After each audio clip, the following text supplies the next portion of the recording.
This video is a timeline of changes on the 1 meal a day eating plan that I spoke of in my other video, How to Eat Once a Day, the basics. So if you haven't seen that video, you probably want to stop this and watch that one first. It introduces the basics of eating once a day to lose weight, to reclaim your health, and so forth and so on. This is a breakdown of what you can expect for your body and your mind, the changes and how it's going to impact you. It is very important to realize that 1 meal a day it does have a big adjustment period, and it is not the easiest way to go. But of course, the big aspect of that is that's how you know it's legit. You know it's legit because it requires sacrifice. But I would not have been able to go from 363 pounds all the way to 185, 190 pounds had I not been willing to put in sacrifice. But ultimately, it's about knowledge. It's not about willpower. It's just about going in, seeing the light at the end of the tunnel, and having proper perspective on what to do. And so this video breaks down what you can expect. Phase 1 is the 4 to 7 day break-in period. This is the hardest phase because if you're used to binging, if you're used to overeating, regardless of how, you're going to have to readjust your body. It's the hardest phase because the fact of the matter is you are going to be hungry. You're going to be hungry for those first 4 to 7 days. You're going to experience lightheadedness. You're going to experience brain fog. You're going to experience the runs.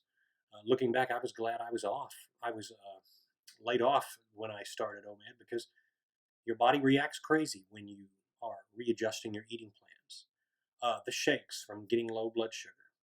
And then, of course, if you were like me and you were a big grease eater, part of my binging would lead me to crazy amounts of fast food and sugars. You're going to get gallbladder pains because your body is in crisis. Now, there's simply no way to strike it, but as I have to be honest, it does require sacrifice. But this is your difficult period. What you have to remember is it is not permanent. You will get past it. Your body will adjust. And of course, that brings us to phase 2, which is the 7 to 15 day adaptation period, I'm supposed to say. This period is marked by you not feeling as hungry. Your mind and your body kind of come to a point where they agree. They start to not be so shocked. Whereas in the first phase, you're going crazy saying, God, this is miserable. But now you're adapting.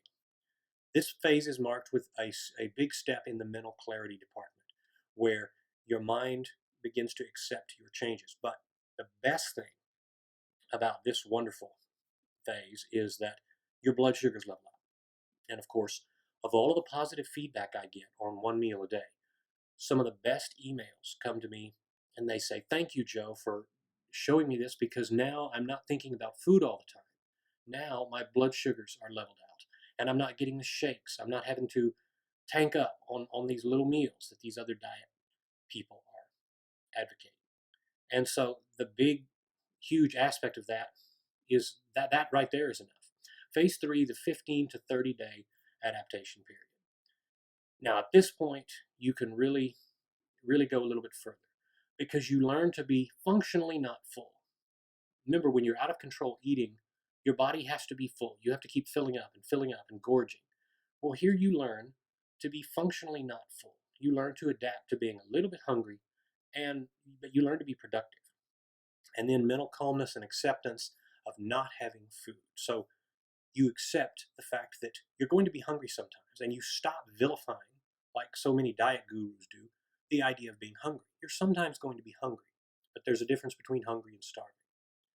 And at this point, you start to get your energy back on a much bigger scale. Your body switches over to eating what is on your body instead of what is in your body. So when you eat your 1 meal a day, you use that to live. But your body's adjusting to burning the fat that is all over your body. And of course, all of us have those layers that are all over our body. Hopefully, not too many.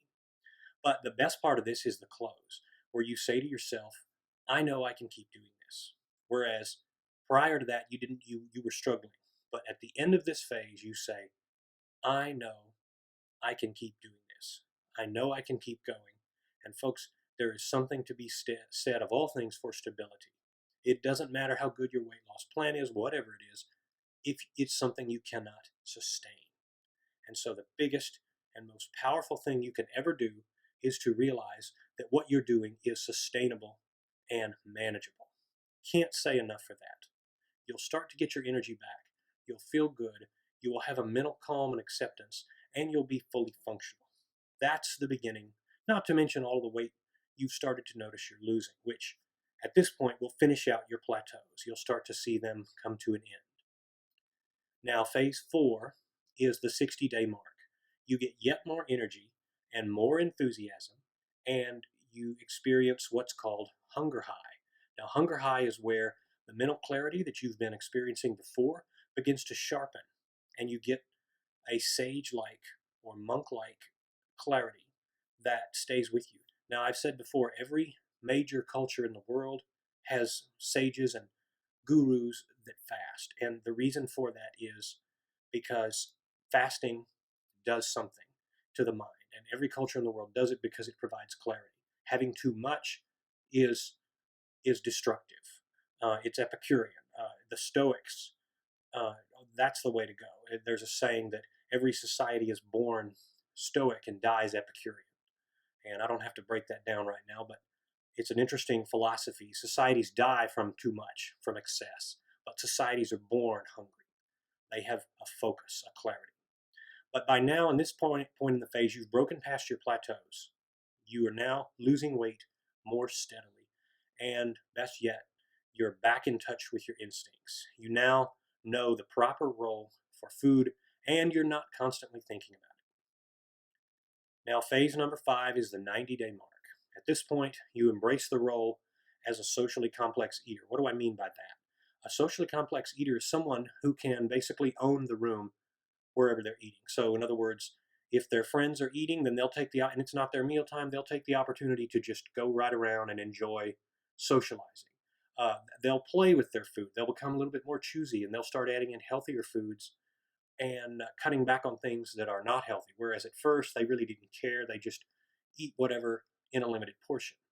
But as I've said before, the longer you do one meal a day, the more you kind of want to eat healthy, and you become more selective by nature because you're using your hunter instincts, you're getting them back. But your weight loss progress speeds up at this juncture, but it does so consistently. It's not just spurts like it was before. Now, phase number 6 is the 4 to 6 month phase. By this phase, a lot of chemical changes have been happening in your body. You smell better, you run cooler, you're not as hot, your blood pressure and chemical levels can be noticeably seen to have gone down. You begin to inexplicably crave better foods and you want to eat healthier. I noticed when I switched over, after some time had gone by, I had been eating once a day, I started to crave strawberries. Well, the funny thing was, I never craved healthy foods, much less strawberries. I hated anything green. But at the 6 month mark, I started to have weird combinations. I felt like a pregnant woman in a way, weird tastes for food. But ultimately, it led to me eating healthier. Also, at this point, you have no doubts of your ultimate success. You know you're going to make it, whatever your goal weight is. And of course, if you're doing this 6 months in a loss phase and you're losing a lot, you tend to rarely think about splurge days, and you have newer and older clothes or older clothes that you want to fit into, which is always good. Phase 7, which is the 8 month phase and beyond. At this point, listen, the world is yours. You continue to see weight loss progress, your losses continue, but your zest for life and your self improvement begin to take on new and expanded meanings. So at first, you were just looking to get by, you were just looking to be functional, you were just looking to take down your waistline and maybe move around a little bit easier. But now you're starting to want to self improve in other ways. You're starting to want to take care of your body better. You're starting to want to maybe, if you have to buy new clothes, to buy better ones, more expensive ones, spend a little bit of money on yourself. One of the biggest changes to my life came at the 8 month mark, and I decided to buy a little bit better clothes, a little bit better blue jeans. And for the first time in a long time, I was able to buy slender fit jeans because my legs weren't so triangular and blocky like they always had been. I would have to buy, at my biggest, I had 54-inch waist, baggy fit jeans, and it was really awkward. And I had to readjust my whole paradigm because my body had changed, my breathing had changed, everything. It took so little energy to move. But to this day, when I go to put socks on, I still have the feeling that I'm too big until I reach down to actually do it and realize that I can very easily do it. Because so many years I couldn't, I would have to hoist myself up on the bed to get my socks on. It was so uncomfortable, just like getting up was very uncomfortable. But you're done looking back at this point. Your weight loss is very basic. You're ready to think ahead. You're beginning to think about maintenance and what lies ahead. And now it's kind of scary when you start to think about maintenance, which of course is the topic for another video. But once you begin to hit that 8-month mark, even if you have a whole lot to lose, your mind is still wondering what the future holds. You're not looking back. You're starting to really look forward. And of course, when you're looking forward, you know you've made a lot of progress because you don't even want to go back to old ways and old habits and self-destructive tendencies because you've seen how they end. You've seen how they end. You've seen that they destroy you. You've seen that you never come back, never come out on top when you follow those. So what do you want to do? You want to look ahead, and you're starting to say, what does my future hold for me in terms of my eating? I know I'm going to have to eat more. How am I going to do that? So that's another horizon altogether.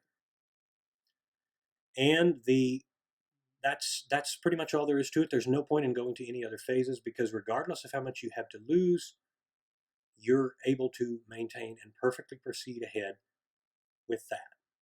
And so the question is, have you gotten started on your 1 meal a day plan yet? If not, why not? And I want to stress that, but I also want to go back and stress what I stressed at the beginning. Anything legit will require sacrifice. And it's no different with 1 meal a day. It starts out difficult, it gets much easier.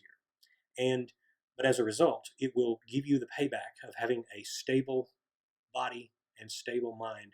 And it will be probably the first time in a long time where you will quit worrying about what you're going to eat and you will quit focusing on food. So if you're not on the OMAD plan, get going and don't worry about what may come because it's going to be good and you're going to be way better off than you were before.